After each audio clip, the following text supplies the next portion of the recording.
So for as long as that explanation was, it's actually fairly simple to use. I'm going to go back to that frame we've been using, 72. And, didn't mean to turn that on, but who cares? So on the basic liquid, we have vorticity waves. So we just simply turn that on. Let's see what that gets us right out of the gate. Oh, I know. I have 13 days left to record this lesson before I run out of indie license forever. I'm sure I'll just renew it. Okay. So by default, we're getting something. It looks like we are. We can see especially right here. This kind of detail is easier to see with a more full resolution render. Right now we're doing low quality settings in the interactive render, so it's a little grainy. It's a little hard to see, but you can see that something is happening anyway. We can also see that it's only happening in certain areas. And that's because, of course, it's being limited to these high vorticity areas. I think there's something to be said for that, of not doing it everywhere. You can see it's doing it here also, which, all the areas that you would expect it to be high vorticity. You can see it's breaking up the light, if you will. I kind of like seeing it everywhere, or being fairly aggressive with it. So I'm going to say, if you were moving kind of at all, like if you have a speed of 1, I mean, moving at all would be 0.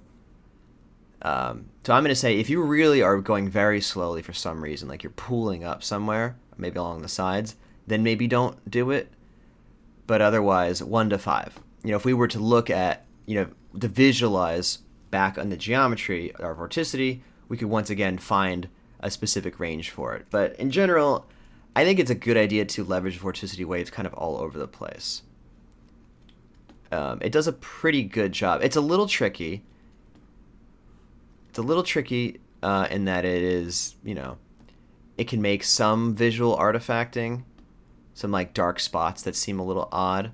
But again, they tend to be blurred out with motion blur, and as long as you don't go any higher, I'd say, than 0.1 on the wave scale, or the wave height rather, it's not so bad.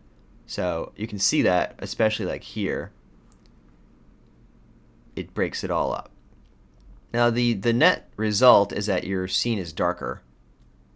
It doesn't usually really add any new areas to have light reflect off of, because ultimately the rays hit the geometry based on where the geometry is.